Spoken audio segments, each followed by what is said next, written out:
Mogę jest mówić na polski,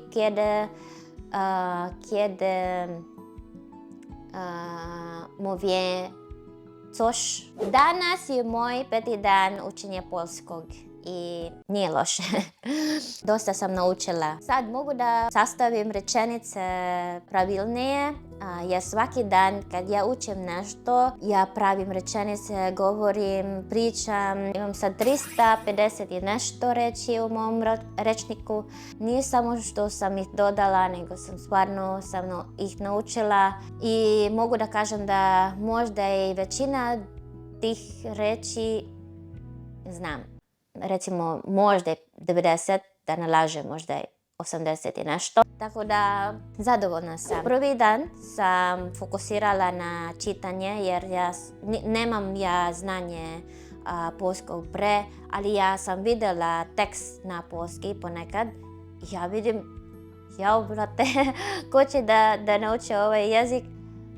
Kao da samo ja vidim suglasnik. Nema samoglasnika. I kad vidiš stvarno plašiš se.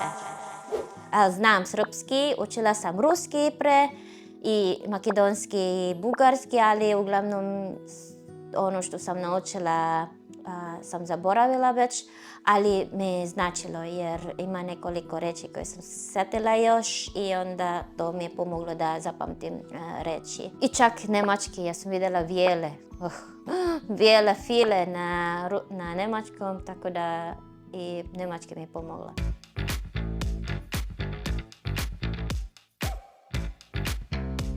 Góral, ósemka, rfa, mózg, faworyt, fryzura. Ana idzie do sklepu po zakupy. To jabłka jest dla babci, bo babcia bardzo lubi owoce. Drugi dan sam već učila gramatiku pomalo, recimo pomoćne glagole i dodala sam prideve da bi mogla da napravim rečenice, recimo mogu da kažem ja sam baš srećna ili mogu da te pitam zašto si tužan ili da li si gladan. Za drugi dan već znam da sastavim rečenice. Mogu da kažem gdje si? Gdje jesteś ty? Ili ova kuća je baš velika. To je ten dom jest tak duży. Jutro, sutra, вчерой,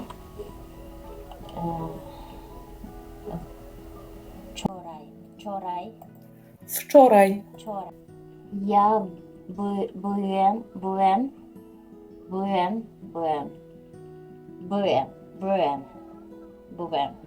Jestem byłam. Okay. I za treći dan sam učila glagole. Prošlo vreme, sadašnje vreme, budući. Isto poslije učenja ja sam koristila, pričam i tako nešto da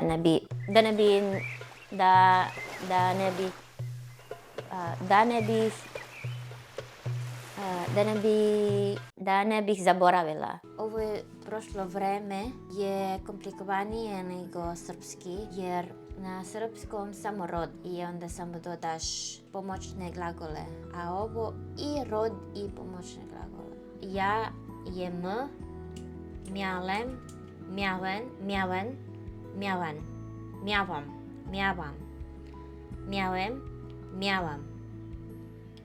miałeś, miałaś, miał, miała, miało. Ja budem, okay. Ja budem. Jestem, jesteś, jesteśmy, my, jesteście, za.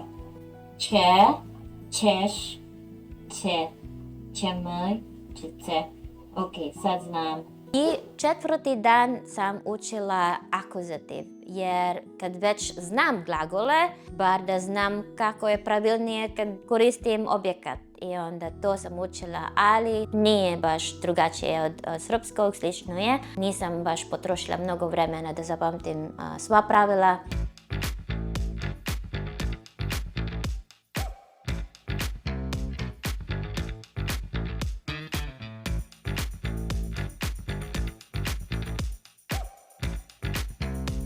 Peti dan, danas sam učila instrumental. Da bi mogla da kažem, jel mogu da idem s tobom? Ja igram sa mojim sinom. Stvarno sam naučila, mogu sad da pričam, da govorim na poljski. Ako neko me pita nešto, gdje je banka, mogu da kažem, banka je tamo, idete pravo, skrenite levo, na kraju ulice. To je crkva, ali naravno treba mi još vežbe, treba da vežbam još. Izgovor mi mislim da je strašno, jer imaju nekoliko slova, ali izgovara kao č, kao na srpskom. Čujem isto, ali ima s, z, c, z, 4 slova č, ali može i da bude samo s, z, č, ili c, z. Ili ima i čak oni dodaju na početak k, r, z, e, k, r, z, e, č, k, r. I to mi je stvarno problem i ne znam kako da rešim. I ako ima neko ko zna poljski, molim vas pomozite mi, jer stvarno teško. Kad ja pričam ne znam da li je pravilno, ali mislim da je okej. Nije strašno. To je moj najveći problem, izgovor. I isto teško je zapamtiti reči. A ono što ja radim, kad ima nekoliko reči koje je baš teško zapamtiti, pravim rečenice od toga. Danas sam uzela sve reči koje mi je teško zapamtiti. I napravila sam 5 priča na poljskom.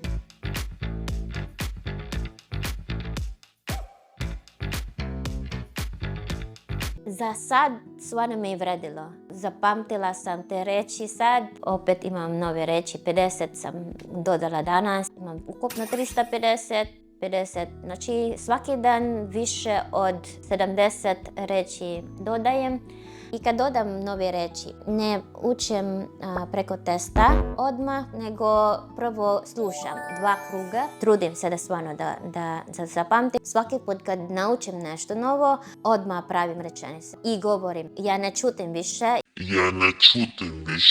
Jer kad sam učila jezike, ja samo učim reči, ponekad ja pravim rečenice, ali ne pričam, ja ne otvaram usta opšte. Ovo učenje sad je baš drugačije nego ono moje prethodno učenje, intenzivno. Ponekad sam se umorila, mogu da, ja ne mogu više. Ponekad ja kažem, ja ne znam da li stvarno pametno što sam počela ovo učenje, ali ja sam već rekla da za 2 mjeseca moram da naučim poljski tečno. Moram da dođem do toga da imam 2000 reči, ne samo da sam dodala, nego stvarno znam 2000 reči. To mi je cilj. Stvarno svaki dan ću da se trudim da naučim poljski.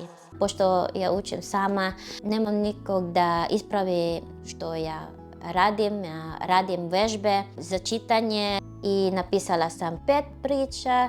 I ako ima neko ko zna poljski, ja sam stavila linkove u opis i možete da kliknete i da mi ispravite. I pisala sam isto na forumu, možda neko hoće da da savjet za mene. Ovako treba da radiš, tako treba da izgovaraš ovu reč. I ako vas zanima 350 nešto reči koje sam dodala u moj rečnik, stavila sam u opis IDs, što možete da importuješ, ali ne možete to da koristite u neki drugi alat ili drugu aplikaciju, samo u Language. Ako hoćete da koristite moj rečnik, možete to da skinete. I ako neko hoće isto da uči sa mnom ili već uči poljski, ja bih voljela da učim sa vama. Biće zabavnije, biće bolje kad imaš sa kim da učiš. I to je to. Hvala što me gledate i pratite. Svaka sedmica ću da objavim ovakav video i da vidite kako mi je išlo učenje, da li imam još snage ili još. To je to. Hvala vama i vidimo se.